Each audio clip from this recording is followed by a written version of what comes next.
I know that the work that I want to create has an audience, and I know that I have something to say and a vision. And if I just had a platform for my work to be seen, or if the right person just saw it, then I feel like I know I could be out of here. This is hella elegant. Oh, and they got gum in the door handle. Creative. They all have gum in the door handle. First date, huh? Insecure, it's become a pop culture moment. I don't think that people will ever not talk about diversity and inclusion in Hollywood without talking about the significant impact Insecure has made. What have you taken away from this experience? Just that it's possible, that it is possible to have a diverse and inclusive crew, and these excuses that we constantly get about not wanting to take a chance on people. We've taken a chance on so many people and been the better for it. You know, I think about another show like Queen Sugar, who Queen Sugar will sometimes take a chance on directors and we ultimately will hire them, and we do the same. And I think that that's incredible, but to go on other sets and see like, oh, y'all didn't even try. Like, it's just all white dudes, like this is it. Like, and then to also be faced with pushback when I'm like, hey, can we try to get a female DP for this? Or can we try to get a, some female grips or whatever? And just to be responded with like, it's really hard, we don't have enough time to dedicate to this. It's just like, you're never gonna do it. You're never gonna prioritize it, because if it's not now, you've wasted an opportunity that could have been given to someone who needs it for their next experience, so that the next person won't be on the same bullshit of just like, oh, we don't have the time, we couldn't find anybody. So it's all a part of the process. You mentioned in a recent video you shot talking about your company, Hooray, that when you first launched your web series, Aqua Black Girl, you named your brand Issa Rae Presentations because you thought you weren't official enough to name it a production company. How do you feel imposter syndrome affected your career and trajectory? And at what moment in your journey did you tell yourself, I got this, I deserve this?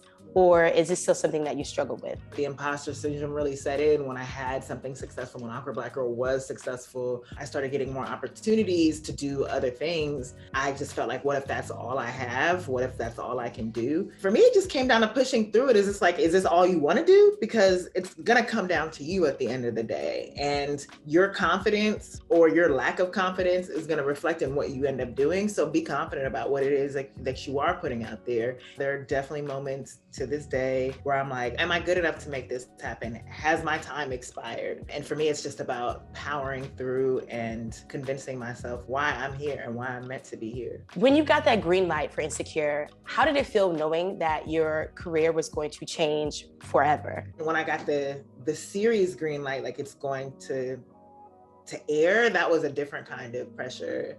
You know, I was really proud of the season that we had done, but then people had to like it. And the anxiety I had over like, oh my gosh, it's not enough for me to like it, the writers to like it, like now it has to build an audience. Because there was this thing of just like, oh, once they get to the 5th episode, please just make them get to the 5th episode, because that's when things like really change and it becomes a different show and it becomes what the show is about. And people rocked with it, and then it did what it was supposed to do, and I'm forever grateful. Actually, the one thing that I think people love most about you is that you've made it a point throughout your entire career to uplift underrepresented creatives in the arts. Why is it important for you to incorporate that in your mission? It comes down to, one, being a fan of seeing different types of stories. There's nothing more frustrating than seeing the same type of story play on screen with the same type of people. Right now, I'm actually working with Lifewater for other artists to have their work be seen. One of the biggest things for me behind the scenes was just like, I know what I can do. I know that the work that I want to create has an audience, and I know that I have something to say and a vision. And if I just had a platform for my work to be seen, or if the right person just saw it, then I feel like I know I could be out of here. Imposter syndrome aside, like, I would be out of here. And so we selected 20 artists to highlight, to shine a light on, and their work is being placed on the bottles. And it's just an ongoing process to really make the industry put its money where its mouth is. It's like, you guys are constantly talking about you can't find the talent, and we're showing you that they're right here. When we think about movements in the past, like Oscars So White, or even most recently with a lot of artists saying they're gonna boycott the Grammys for its lack of diversity, what do you think needs to fundamentally change in order for Hollywood, and quite honestly, just media overall, to finally openly embrace diversity and inclusion moving forward? In the past, my answer has been we need to be in these positions of power, but it still needs to be like Like in many cases, we need to be running these shows, because sometimes we'll get a seat at the table, but the person who's at the head isn't listening, isn't actively making the change, and isn't incentivized to.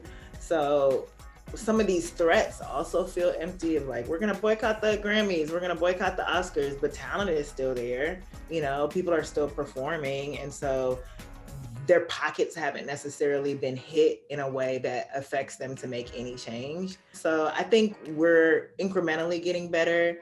You know, I'm on the advisory board of the Emmys currently, and I see the efforts being made. And I know that the Oscars have been making incremental change. So we'll see what happens. This is too much. I thought was finally. Season 4 ended, we'll just stick with like very divisive for some. But again, like overall, it just felt different, and we saw all the characters mature in their own ways. What can we expect to see in this final season? This season is really about these characters asking themselves, am I gonna be okay? And in some ways it's really meta, just in terms of the climate that we were writing it in. We started this season, writing this season on Zoom in May, and we were still in this pandemic. And I think we all kind of had that feeling, and it really applied to our characters and the circumstances they were going through as they were ushering into the next phase of their lives. We've been watching a journey from season 1, and you've seen these characters become better, become more themselves, become more comfortable with themselves. And we hope to continue that journey. I hope that Issa and Lawrence stay together, but you know, nothing to do with me. I'm just a fan. Wow. Okay. So that's like your picture. That's your stance. That's, you know, I'm definitely team Issa. Whatever makes you happy, that's what I'm going for. But Lawrence. But as long as it's with Lawrence. Okay.